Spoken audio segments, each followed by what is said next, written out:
കേരള ഹൈക്കോടതിയുടെ ഒരു വിധിയാണ് വലിയ ചർച്ചയാകുന്നത്. കുടുംബജീവിതത്തെക്കുറിച്ചുള്ള പുതിയ ചർച്ചകൾക്ക് വിധി വഴിയൊരുക്കുകയാണ്. ജസ്റ്റിസുമാരായ ദേവൻ രാമചന്ദ്രനും എം.പി. സ്നേഹലതയും ചേർന്ന ഡിവിഷൻ ബെഞ്ചാണ് ഈ സുപ്രധാന വിധി പുറപ്പെടുവിച്ചത്. വിവാഹബന്ധം അർത്ഥശൂന്യമാകുന്നത് എപ്പോഴാണെന്ന് വ്യക്തമാക്കുന്ന വിധിയാണിത്. ലൈംഗിക ബന്ധത്തിൽ താൽപ്പര്യമില്ലാതെ ആത്മീയതയ്ക്ക് വേണ്ടി തന്നെ നിർബന്ധിക്കുന്ന ഭർത്താവിനെതിരെയുള്ള ഭാര്യയുടെ പരാതിയെ തുടർന്നാണ് ഈ കേസിന്മേലുള്ള കോടതിയുടെ ഇടപെടൽ.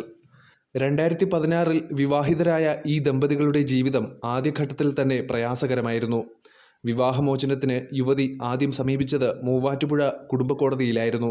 അവിടെ നിന്ന് വിവാഹമോചനം അനുവദിക്കപ്പെട്ടെങ്കിലും ഭർത്താവ് അതിനെതിരെ ഹൈക്കോടതിയെ സമീപിച്ചു. ഹൈക്കോടതിയുടെ വിധിയിൽ ഭർത്താവിൻ്റെ ആത്മീയതയെ ചോദ്യം ചെയ്യാതെ തന്നെ അത് ഭാര്യയുടെ മേൽ അടിച്ചേൽപ്പിക്കാൻ ആർക്കും അവകാശമില്ലെന്ന് കോടതി വ്യക്തമാക്കി. ദാമ്പത്യ ജീവിതത്തിൽ പരസ്പര വിശ്വാസവും താൽപ്പര്യങ്ങളും നിർണായകമാണ്. ദമ്പതികളിൽ ഒരാളുടെ ജീവിതശൈലിയും ആഗ്രഹങ്ങളും മറ്റൊരാൾക്ക് നിർബന്ധമാക്കാനാവില്ല. ഭർത്താവിൻ്റെ ഭക്തിയിലായിരുന്നു യുവതിയുടെ മുഖ്യ പ്രശ്നം. ഭർത്താവ് അമ്പലങ്ങളിലും ആശ്രമങ്ങളിലും സമയം ചെലവഴിച്ചുകൊണ്ടിരിക്കുമ്പോൾ കുടുംബജീവിതം ശൂന്യമായി തീരുന്നു. വിവാഹജീവിതം നിർവഹിക്കാൻ ഭർത്താവിന് യാതൊരുവിധ താൽപ്പര്യവുമില്ലെന്നതും ഭാര്യ വ്യക്തമാക്കിയിരുന്നു. ആധുനിക വിദ്യാഭ്യാസം നേടിയ യുവതി ഭർത്താവിനോടൊപ്പം ഒരു സാധാരണ കുടുംബജീവിതം ആഗ്രഹിക്കുകയായിരുന്നു. ഭർത്താവിൻ്റെ ആത്മീയ ആസക്തി ഒടുവിൽ യുവതിയെ മാനസിക പീഡനത്തിലേക്ക് എത്തിച്ചുവെന്നായിരുന്നു അവരുടെ വാദം. കുടുംബജീവിതത്തിൽ ലൈംഗികത ഒരു അനിവാര്യ ഘടകമാണെന്ന് കോടതി ഈ കേസിൽ വ്യക്തമാക്കുകയും ചെയ്തു. ഭർത്താവിന് ലൈംഗിക ബന്ധത്തിൽ താൽപ്പര്യമില്ലായ്മയും കുഞ്ഞുങ്ങളെ ജനിപ്പിക്കാനുള്ള ആഗ്രഹമില്ലായ്മയും വ്യക്തമായിരുന്നു. ജോലി കഴിഞ്ഞ് വീട്ടിൽ വരുന്നതിന് മുമ്പ് പതിവായി ക്ഷേത്രദർശനം, വ്രതങ്ങൾ, പൂജകൾ എന്നിവയാണ് ഭർത്താവിൻ്റെ ജീവിത രീതി. ഇതെല്ലാം ചേർത്താണ് യുവതി വിവാഹമോചനം ആവശ്യപ്പെട്ടത്. കോടതി വിധിയുടെ പ്രാധാന്യം ഇവിടെ പ്രത്യേകമായി ചൂണ്ടിക്കാണിക്കേണ്ടതുണ്ട്. വിവാഹം ഒരു വ്യക്തിക്ക് മറ്റു വ്യക്തിയുടെ മേൽ അധികാരം സ്ഥാപിക്കാനുള്ള അനുമതി നൽകുന്നില്ല. ഭർത്താവ് തൻ്റെ ആത്മീയ വിശ്വാസം ഭാര്യയുടെ മേൽ നിർബന്ധിക്കാനാവില്ല. ദാമ്പത്യ ജീവിതത്തിൽ പരസ്പരം മനസ്സിലാക്കലും സ്നേഹവും വേണമെന്നും ഹൈക്കോടതി ഓർമ്മിപ്പിച്ചു. വിവാഹബന്ധത്തിൽ ഉറച്ചു നിൽക്കാൻ കഴിയില്ലെങ്കിൽ അതിനെ അനാവശ്യമായി നീട്ടിക്കൊണ്ടുപോകുന്നത് ഉചിതമല്ല.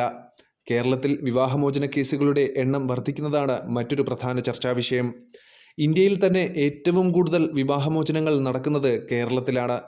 കുടുംബ ബന്ധങ്ങളെക്കുറിച്ചുള്ള സമീപനത്തിൽ പുതുതലമുറയിൽ വലിയ മാറ്റം വന്നിരിക്കുന്നു. അഡ്ജസ്റ്റ് ചെയ്യുക എന്നതിനേക്കാൾ സെൽഫ് റെസ്പെക്റ്റിന് മുൻതൂക്കമിടുന്നവരാണ് ഇപ്പോഴത്തെ തലമുറയിൽ കൂടുതലും. പഴയ കാലത്തേതുപോലെ ദാമ്പത്യ ജീവിതത്തിൽ കഷ്ടപ്പെട്ടാലും നാട്ടുകാരെ ബോധിപ്പിക്കാനായി അത് തുടരാനുള്ള ശ്രമം വേണ്ടെന്ന നിലയിലാണ് ഇന്ന് യുവതലമുറ. സ്നേഹവും ബഹുമാനവും നഷ്ടപ്പെട്ടാൽ അത്തരം ബന്ധങ്ങൾ തുടരേണ്ടതില്ലെന്നതിലാണ് ഈ തലമുറ വിശ്വസിക്കുന്നത്. ഹൈക്കോടതിയുടെ ഈ വിധി വിവാഹബന്ധത്തിൽ വ്യക്തികൾക്കുള്ള അവകാശങ്ങളെപ്പറ്റി തുറന്ന നിലപാട് സ്വീകരിക്കുന്നു. ആത്മീയതയിൽ മനസ്സംതൃപ്തി കണ്ടെത്തിയാൽ അതിനെ കുറ്റപ്പെടുത്താനാകില്ല. എന്നാൽ അതേ ആത്മീയത തന്നെ ജീവിത പങ്കാളിക്ക് നിർബന്ധമാക്കാൻ ആർക്കും അവകാശമില്ല. വിവാഹബന്ധം പരസ്പരം അംഗീകാരത്തിലും മനസ്സിലാക്കലിലുമാണ് നിലകൊള്ളുന്നത്.